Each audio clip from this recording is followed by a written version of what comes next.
Hello प्यारे बच्चों, आज हम लोग पढ़ते हैं image formation due to concave mirror. पुनः यहाँ पे जैसा कि हम पहले ही बताए थे, ये जो कहानी है ये अधूरी प्रेम कहानी है और अधूरी प्रेम कहानी हमेशा अमर हो जाती है। हम लोग यहाँ पढ़ रहे हैं image formation due to concave mirror. इसका मीनिंग अगर हिंदी में हम लोग लिया जाए तो प्रतिबिंब का बनना किससे? अवतल दर्पण से।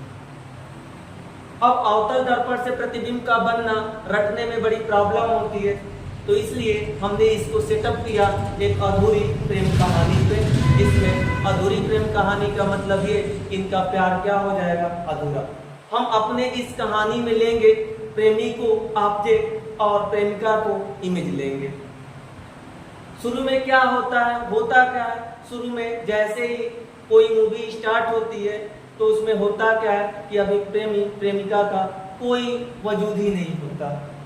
मतलब वहीं पे हम सेट करते हैं इसको उसी कहानी पे, तो देखते हैं ये कहानी किस तरह से बयान होती है। यहाँ पे हम लोग देखते हैं ये ऑब्जेक्ट इंफिनिटी पे है। ऑब्जेक्ट इंफिनिटी का मतलब अनंत पे है, तो इसका इमेज कहाँ बन रहा है? एग्जैक्ट एकदम फोकस में बन रहा है। इसका मतलब ये कि इसका जो प्रेमी है वो इंफिनिटी पे अनंत पे है, तो प्रेमिका कहाँ पे? फोकस पे। जैसे जैसे क्या होगा, एक दूसरे से मिलेंगे। कैसे मिलेंगे अब देखते हैं। जैसे जैसे क्या हो रहा है कि प्रेमी इधर चल रहा है, सेंटर ऑफ कर्वेचर के तरफ चल रहा है। सेंटर ऑफ कर्वेचर के क्या चल रहा है? तरफ चल रहा है।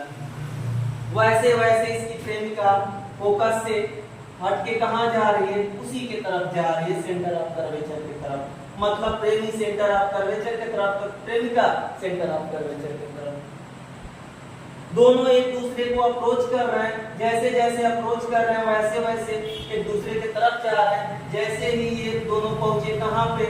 ऑप्टिकल से सॉरी, जैसे ये पहुंचे सेंटर ऑफ कर्वेचर पे, दोनों क्या हो गए? मिलन हो गया। यहाँ इनका प्यार क्या हो गया? बड़ा अटूट हो गया, अटूट बंधन में बंध गया। उसके बाद क्या होता है? एंट्री होती है किसकी?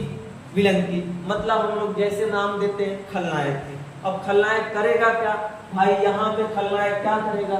इनको सेपरेट करने का, इनको अलग करने का काम करेगा। तो अलग कैसे करेगा? अब ध्यान देना। जैसे ही अलग करेगा इनमें क्या होगी? फाइट होगी। और इसको क्या करेगा? वो भेजेगा फोकस के तरफ। जैसे ही ऑब्जेक्ट फोकस के तरफ गया, ऑब्जेक्ट का मतलब हम जैसा कि बताएं प्रेमी इधर चल रहा है फोकस के तरफ, प्रेमिका इधर किधर चल रही है? इंफिनिटी की तरफ। मतलब इनका प्यार धीरे धीरे क्या हो रहा है? फिर से अधूरा बनता जा रहा है। पुनः जैसे ये फोकस पे पहुंचा, इसका प्यार क्या हो गया? अधूरा हो गया। पुनः यहाँ अब भी प्यार तो था, लेकिन अब भी इनके बीच कुछ न कुछ प्यार था। लेकिन यहाँ पे जैसे ही कहाँ पहुंचा प्रेमी? फोकस पे। प्रेमिका कहाँ पहुंच गए? इंफिनिटी पे। अब जैसे ही पुनः प्रेमी किधर चलने लगा? पोल के तरफ। यहाँ ध्यान देना, प्रेमी किधर चल रहा है? पोल के तरफ। इसके प्रेमिका क्या हो गया? इनका प्यार जो था वो एकदम अधूरा, इमेजिनरी हो गया। यहाँ पे इनका प्यार क्या हो जा रहा है? इमेजिनरी हो जा रहा है। मतलब एक क्या हो जा रहा है? इतिहास के पन्नों में हो जा रहा है। अब यहाँ पे इनका जो इमेज फॉर्मेशन हो रहा है वर्चुअल हो रहा है। मतलब इनका प्यार क्या हो गया? इतिहास के पन्नों में हो गया। मतलब ये अधूरी कहानी ही रह गई। तो जैसे ही इसका क्या हुआ कि ये पोल की तरफ गया, इसकी प्रेमिका मतलब कहाँ चली गई? दर्पण के पीछे। दर्पण के पीछे का मतलब यहाँ पे क्या हो गया? उसका अंत हो गया। अब यहाँ पे हम लोग देखिए कि यहाँ से यहाँ तक प्यार क्या था? रियल। प्यार रियल होने का मतलब ये था कि इमेज था वो क्या बन रहा था? रियल बन रहा था। और जैसे ही प्रेमी कहाँ पहुंच गया? फोकस से पोल के बीच में पहुंच रहा है, इनका प्यार क्या हो जा रहा है? अधूरा। रियल मतलब इमेजिनरी, जिसको हम लोग नाम देंगे इमेजिनरी। यहाँ पे हम लोग हिंदी में बोलते हैं वास्तविक। इनका वास्तव में प्यार था, उसके बाद इनका प्यार क्या हो गया? आभासी रह गया, मतलब वर्चुअल हो गया। तो एक बार और हम लोग थोड़ा सा समझते हैं अदर लैंग्वेज में। तो अदर लैंग्वेज में जैसे हम अगर समझते हैं तो हमने ये बताया कि प्रेमी को हमने ऑब्जेक्ट बता रहा हूँ, प्रेमिका को इमेज बता रहा हूँ। तो यहाँ पे जब भी प्रेमी कहाँ होगा, ऑब्जेक्ट कहाँ होगा, इंफिनिटी पे इमेज कहाँ बनेगा, फोकस पे। जब भी वस्तु कहाँ होगा, अनंत पे, उसका प्रतिबिंब कहाँ बनेगा, उसके फोकस पे। और कैसा बनेगा, हमेशा रियल बनेगा, इन्वर्टेड बनेगा।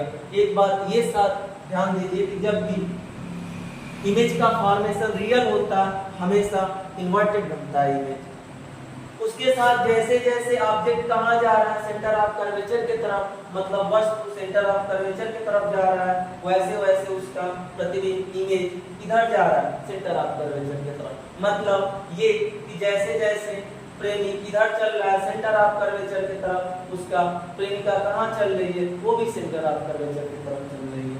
लेकिन यहाँ पर भी इमेज कैसा बन रहा है, रियल बन रहा है। अब बोलेंगे कि रियल बन रहा है लेकिन कैसा बन रहा है, तो ध्यान देना, इसका प्यार तो ज्यादा था, इसका प्यार कम था, इसलिए ये बड़ा दिख रहा है और ये हमारा छोटा बनता है।